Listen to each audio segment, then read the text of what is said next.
Assalamualaikum warahmatullahi wabarakatuh. Sobat-sobat calon guru, siapa sih yang tidak suka dengan bunga? Bunga memang menarik untuk ditanam sebagai hiasan di pekarangan rumah kita ya. Selain itu, bunga juga dapat memperindah pekarangan rumah kita. Bunga dapat juga untuk menurunkan tingkat stres loh. Bukan hanya itu, bunga juga bisa menjadi kado untuk kekasih tercinta. Nah, saya kutip dari berbagai macam sumber, katanya sih dari berbagai macam bunga yang biasa kita tanam di rumah kita itu dapat mengundang makhluk halus loh, dan juga menyimpan nuansa yang sangat mistis.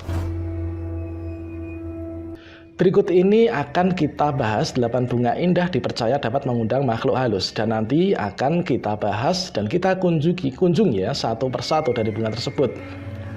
Bunga apa saja sih itu? Ya, inilah mereka. Pertama, bunga kantil. Berikutnya ada bunga melati. Kemudian ada bunga sedap malam. Kemudian bunga kamboja, mawar merah dan putih, bunga edelweiss, bunga kemuning, bunga kenanga. Baiklah teman-teman semuanya, kita akan bahas dan kunjungi masing-masing dari 8 bunga indah dipercaya dapat mengundang makhluk halus itu satu persatu ya. Tonton video ini sampai selesai.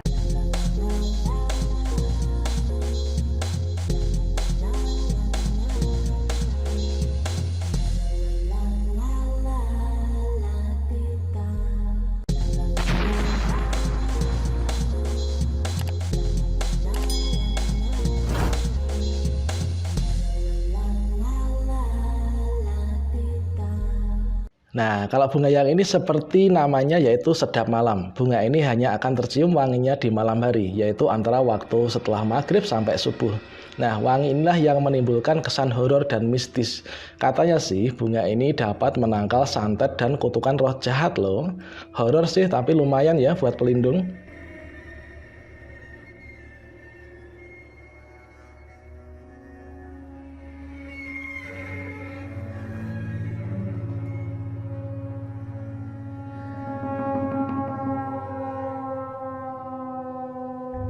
Oke, teman-teman semua, ini adalah yang namanya bunga sedap malam ya. Di sini kalau kita cium aromanya di siang hari, ini tidak akan ada aroma wangi sama sekali. Namun sesuai dengan namanya, bunga sedap malam itulah wanginya di tengah malam nih ya. Pokoknya menjelang maghrib sampai subuh gitu ya.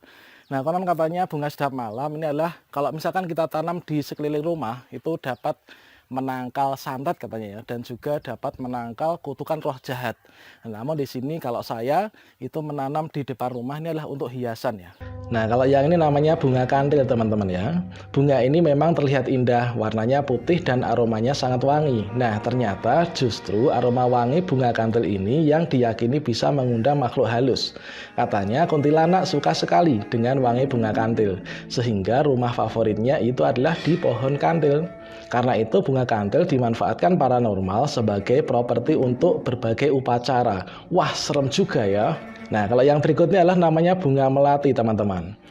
Berikutnya adalah bunga melati. Semua orang tahu dan mengakui betapa indah dan wangi bunga melati ini. Karena itu bunga ini kerap dipakai dalam ritual pernikahan.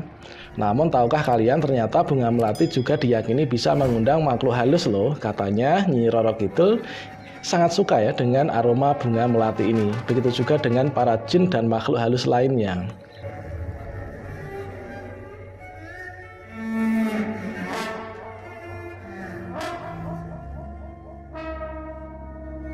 Bunga kamboja. Di manakah sobat sering menjumpai bunga yang satu ini? Pasti di antara kalian 99% itu menjawab di kuburan atau di makam. Namun bukan alasan ini yang menjadikan bunga kamboja horor. Yang menjadikan bunga ini seram dan bernuansa mistis ialah kemampuannya yang dipercaya bisa memanggil roh halus. Biasanya bunga ini akan menjadi campuran sesaji dalam ritual-ritual mistis.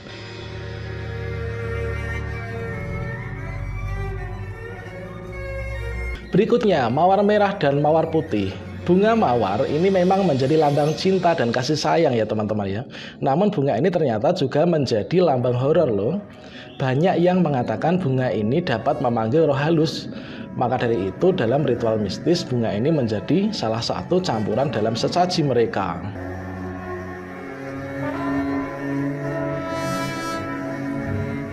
Ya, inilah teman-teman, ini namanya adalah kembang mawar. Yang kalau saya sajikan di sini kan ada mawar merah dan mawar putih ya. Namun di sini hanya ada mawar merah. Tapi nggak apa-apa, yang penting sobat sudah tahu ini adalah bunga mawar. Yang mana konon dikatakan bahwa untuk bunga mawar ini adalah merupakan lambang cinta, kemudian lambang horor. Kenapa di sini dinamakan lambang horor? Karena konon katanya untuk bunga mawar ini adalah bisa memanggil roh ya. Yang mana di sini biasanya digunakan untuk campuran sesaji, teman-teman ya.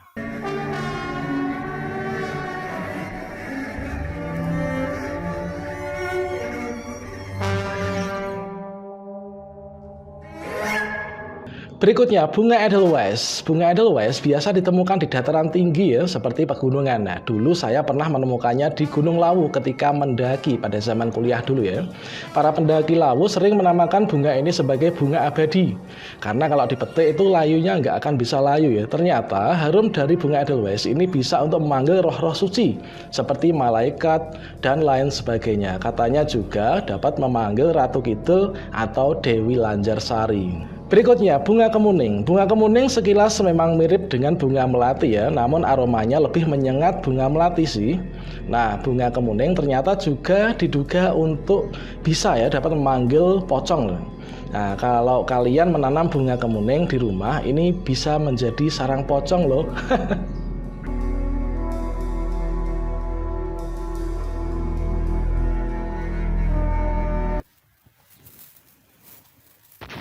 Teman-teman semuanya, inilah yang namanya bunga kemuning jenar ya. Kalau misalkan di daerah Sragen, di daerah Pandean, ini namanya adalah pohon jenar. Nah, di sini sebenarnya adalah kalau nama aslinya adalah bunga kemuning jenar. Nah, di sini kalau sekilas pintas, ini sayangnya belum mekar ya. Kalau misalkan sudah mekar, itu sekilas pintas itu bentuknya mirip dengan bunga melati. Nah, meskipun aromanya menyengat, wanginya itu lebih wangi yang melati, namun dipercaya konon katanya ini bisa dipakai untuk memanggil pocong gitu ya. Bunga kenanga. Ya, bunga kenanga memang hampir mirip ya guys dengan yang namanya bunga kantil. Nah, katanya sih bunga kenanga ini bisa memanggil tuyul juga loh. Soalnya tuyul sangat suka banget memainkan bunga ini.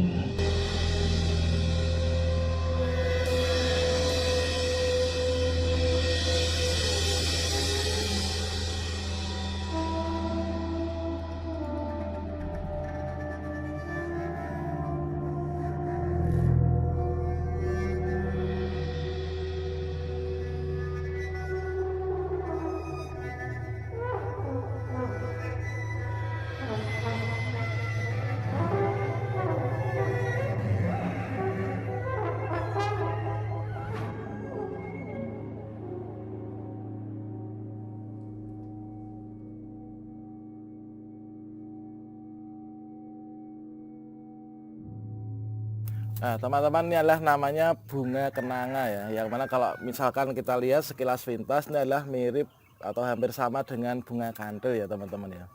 Nah, bunga kenanga itulah merupakan salah satu bunga yang tergolong unik, yang mana selain itu dipercaya bunga ini katanya dapat memanggil tuyul gitu ya. Nah, bunga ini konon katanya itu merupakan bunga yang sangat disukai oleh tuyul untuk bahan mainannya. Makanya para paranormal itu biasanya pada saat melakukan ritual-ritual upacara itu manfaatkan salah satunya adalah termasuk bunga kenanga ini. Demikianlah sobat semuanya 8 bunga indah yang dipercaya dapat mengundang makhluk halus. Nah, ini adalah hanya sekedar mitos saja ya. Ini boleh dipercaya boleh tidak, namun kita sebagai insan yang bertakwa ini adalah kita boleh meyakini atau tidak tergantung pada hati nurani kita, dan yang pasti itulah kita harus hanya beriman kepada Allah Subhanahu wa taala. Sampai jumpa, wassalamualaikum warahmatullahi wabarakatuh.